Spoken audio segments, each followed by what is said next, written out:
Okay, so let's talk about subtracting fraction. Same sa adding fraction, subtracting fraction can be classified into two types. We have like fraction and also we have unlike fraction. So yung like fraction is same lang yung denominator nila. So ayan yung maging example natin. Unlike fraction naman is not the same. So hindi same yung denominator nila. Yun yung ibig sabihin ng unlike fraction. So, subtracting like fraction, paano ba tayo magsa-subtract ng like fraction? Easy lang. So, if may nakita tayong same yung denominator, all we need to do is to copy lang natin yung denominator, which is yung 7. Tapos, subtract lang natin yung 3 minus 1 will come up to 2 over 7. Ito na yung answer dyan. Next example, we have 5 over 6 minus 2 over 6 is equals to same yung denominator nila. Anong gagawin natin? Copy lang natin yung denominator, which is 6. Tapos, subtract lang natin yung 5 minus 2, which is 3. So, 3 over 6 yung magiging answer.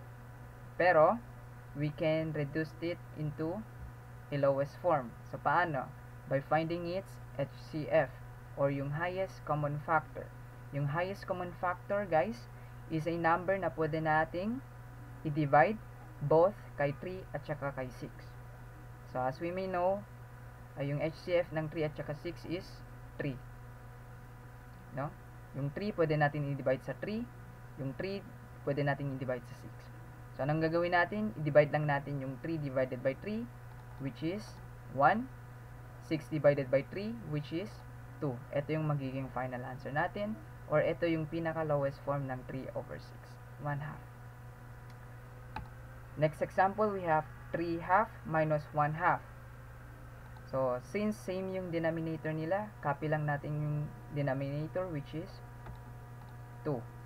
Pagkatapos nyan, subtract lang natin yung 3 minus 1, which is 2 pa din. So, yung 2 over 2 is just simply as 2 divided by 2.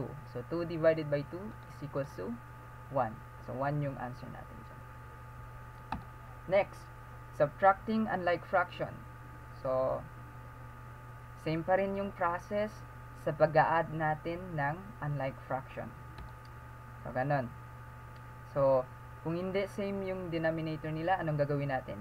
Gawin nating same. By what? By finding its LCD, or yung least common denominator. So, by finding its LCD, you don't need to do a table, but all you need to do is to have a technique. Tinuro ko yung technique. Ano yung technique na yun? Multiply lang natin yung denominator and we get the LCD. Ganun lang. So, paano? So, multiply lang natin yung both yung denominator nila, which is yung 2 times 7, which is 14. So, yun na yung least common denominator. Okay?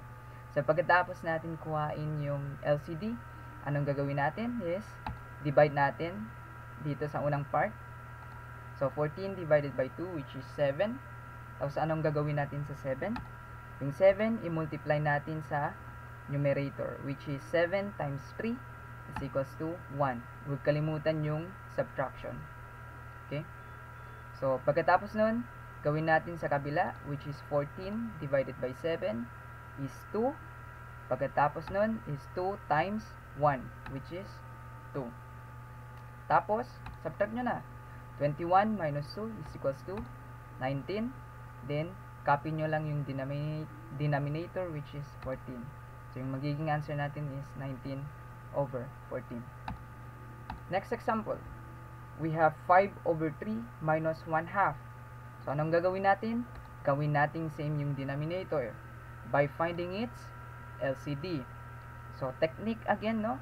Yung by finding its LCD, multiply lang natin yung denominator. So, 3 times 2 is 6. Ito na yung magiging LCD nila. So, pagkatapos natin kuhain yung LCD, divide lang natin sa first part, which is 6 divided by 3 is 2. Tapos, 2 times 5, which is 10.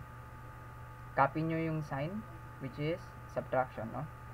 Pagkatapos nun, sa kabila din, divide natin. 6 divided by 2 is 3. Tapos yung 3, i-multiply sa numerator, which is 3 times 1 is 3. Tapos, subtract nyo lang. 10 minus 3 is 7. Copy the denominator, which is 6. So, yung magiging answer natin dito is 7/6.